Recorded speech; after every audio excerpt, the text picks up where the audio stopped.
Сайн байцгаана уу? Хууль зүйн үндэсний хүрээлэнгээс эрхлэн хүрэгдэг хуулийг энгийнээр ярилцлагын маань энэ удаагийн дугаар эхлэхэд бэлэн болоод байна. За энэ удаагийнхаа дугаараар мансууруулах эм сэтгцэд нөлөөт бодисын тухай эргэлтэд хяналт тавих тухай хууль тогтоомжийн олон улсын гэрээний нийцлийн талаар хүргэх болно. За энэ удаагийн дугаарт маань эрдэм шинжилгээний ажилтан Дэмэд ханд оролцож байна. Танд энэ өдрийн мэндийг хүргэе. Сайн байна уу? Танд ч гэсэн өдрийн мэндийг хүргэе. За тэгэхээр юун түрүүнд те манай улс мансууруулах эм сэтгцэд нөлөөт бодисын ямар одоо олон улсын гэрээнд нэгдэн орсон байдаг юм бол. За тэгэхээр дэлхийд даяар мансууруулах эм сэтгцэд нөлөөт бодисоос урьдчилан сэргийлэх тэдгээртэй тэмцэх зорилгоор гарсан 3 үндсэн конвенц олон улсын гэрээ байдаг. За үүнийг дурдах юм бол мансууруулах эмийн тухай нэгдсэн конвенц 1961 онд батлагдсан. За хоёрдугаарт мансууруулах сэтгцэд нөлөөт бодисын тухай конвенц, гурав дахь нь мансууруулах эм сэтгцэд нөлөөт бодисын хууль бус эрхлэлтийн тухай Нэгдсэн үндэсний байгууллагын конвенц гэдэг 3 конвенц байгаа. За энэхүү одоо конвенцоор мансууруулах эмтэй эмээс бол үржилсэн сэргийлэх тогтолцоо бүрддэг гэж хэлж болно.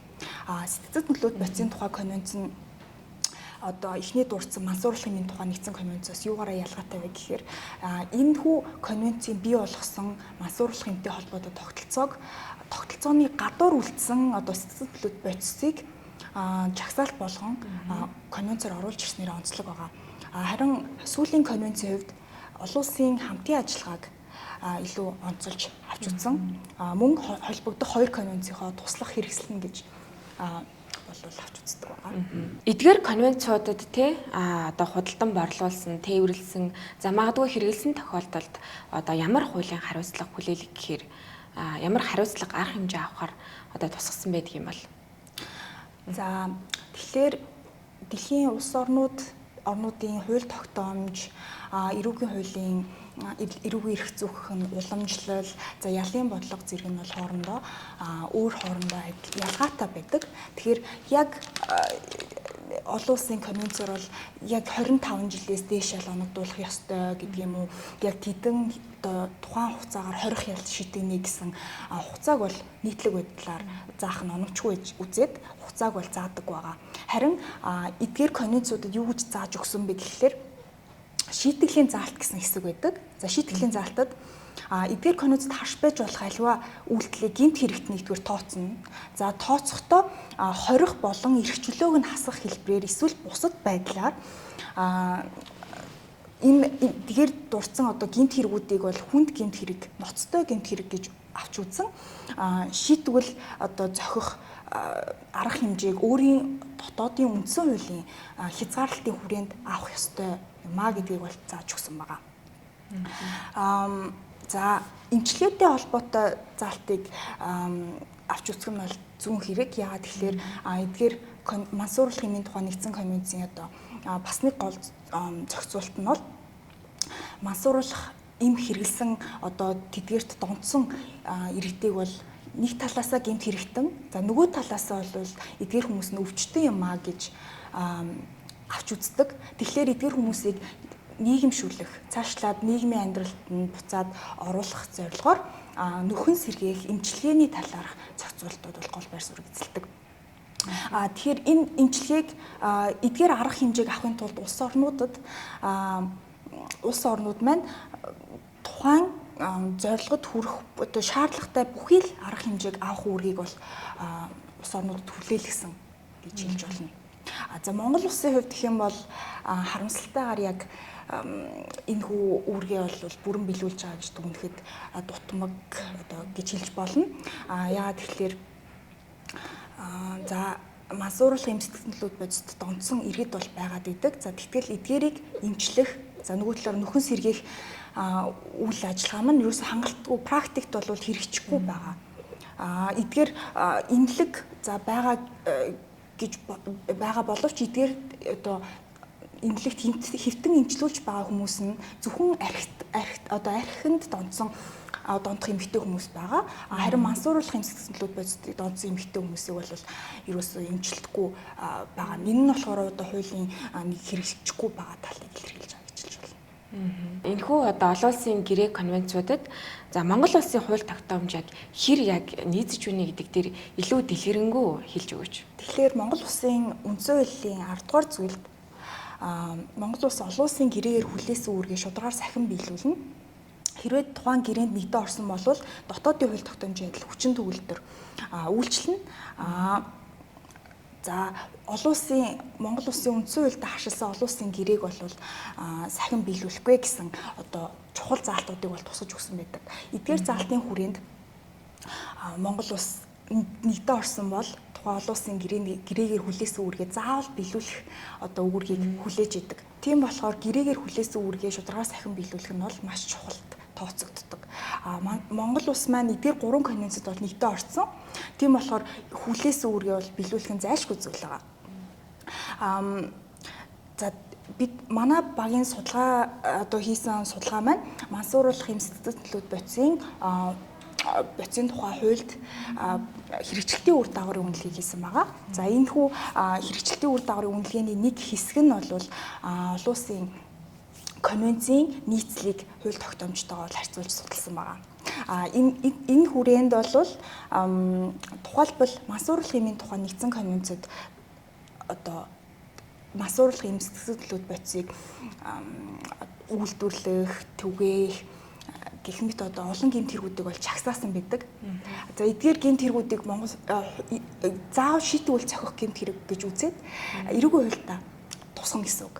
Гэтэл Монгол улсын хувьд бол эрүүгийн хуульдаа яг бүрэн хэмжээгээр бол тусгаагүй байгаа. За тухайлбал үйлдвэрлэх үйлдэл нь мансууруулах эм сэтгэл бодисыг үйлдвэрлэх, санал болгох, түгээх, экспортлох, импортлох, за зуучлах, дамжин өнгөрүүлэн илгээх зэрэг үйлдэлүүдийг бол эрүүгийн хуульдаа бол хуульчлаагүй гэж харж байна.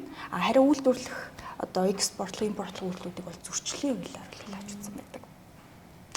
За мөн мансууруулах эм сэтгэл төлөв бодисын тухай хууль бус эрхлэлтийн нүүбийн конвенцэд олон шийтгүүл зохих гэмт хэрэгүүдийг илүү өргөжүүлсэн байдаг. Конвенцийн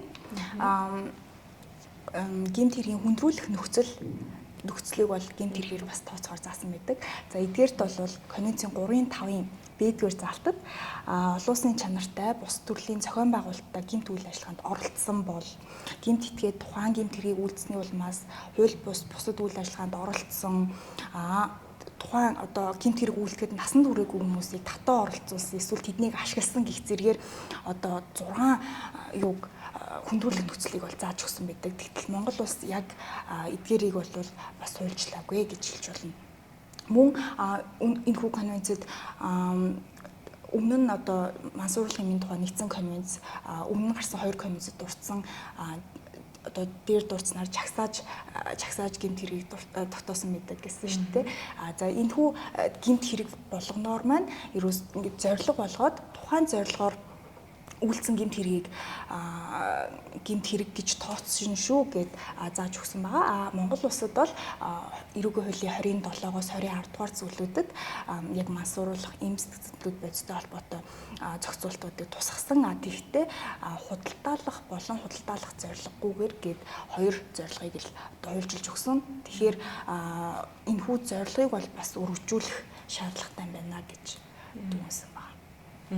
Та бүгдийн хийсэн судалгаанаас гарсан санал зөвлөмжөөс бас одоо сонсогч үзэгчд маань хэлж өгөөч. Мансууруулах эм сэтгэл төлөв бодистой холбоотой дээрх 3 конвенцийг судалсны үндсэн дээр дараах санал зөвлөмжүүдийг гарлаа.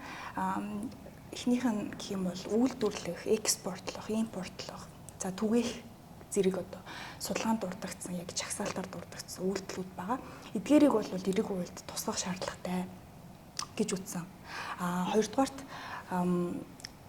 эрүүгийн хуулийн хүндрүүлэх бүрэлдэхүүн за мөн худалдаалах зорилгогүй гэдэг зорилго заасан хэсгийг бол өөрчилж өргөжүүлэх илүү өргөн хүрээнд зохицуулах шаардлагатай юм болов уу гэж бас үзсэн байгаа. Мөн тусгай субъектийн үйлдсэн холбогдох гэмт хэргийн хүрээг нь өргөжүүлээд хуульчлах шаардлагатай гэж үзсэн. За эдгээрийг та бүхэн дэлгэрэнгүй уншихыг хүсэх юм бол манай хууль зүйн үндэсний хүрээлэнгийн вебсайтад байрсан байгаа манай судалгаанаас одоо судалгааны санал зөвлөмж хэсгээс бол дэлгэрэнгүүлж үзэх боломжтой. За мөн нэг хувийн зүгээс бас нэг хэлэх зүйл нь юу вэ гэвэл яалтчгүй мансууруулах эм сэтгцэлүүд бодистой холбоотой гэмт хэрэг маань зөвхөн нэг дан ганц орны одоо хүрээнд явагддаг гэмт хэрэг биш. Энэ нь болохоор олон улсын хүрээнд явагддаг үндэстэн дамсан гэмт хэрэгтэй бол орж болдог. Тэгэхээр эдгээрийг шийдвэрлэхэд тухайн улс орны хамтын ажиллагаа бол маш чухал гэдэг бас хоорондын хамтын ажиллагаа. Монгол улсад 5 сарын сүүл 6 сарын ихээр саяхан зохион байгуулагдсан Colombo Plan гэдэг байгууллагын зөвлөдөх одоо 48 дугаар уулзалт бол болсон байгаа. За энэ уулзалтаар онцлсан бас нэг зүйл нь яалтчгүй бүс нутгийн хамтын ажиллагааг өргөжүүлэх асуудлыг бас хүндсэн. Тэгээ ингэж энэ асуудал нь бүс нутгийн хооронд хамтран ажилласнараа мансууруулах эм сэтгцлүүд бодисоос одоо урьдчилан сэргийлэхэд одоо маш том хувь нэмэртэй гэж бас дүгнснийг онцлохон зүйтэй байна. За баярлалаа танд энэ удаагийн манай дугаарт ирж оролцсонд. За баярлалаа. Намайг урьж оролцуулсан. За энэ удаагийн дугаар маань өгөр өндөрлөж байна. Дараагийн дугаар хүртэл түр баяртай.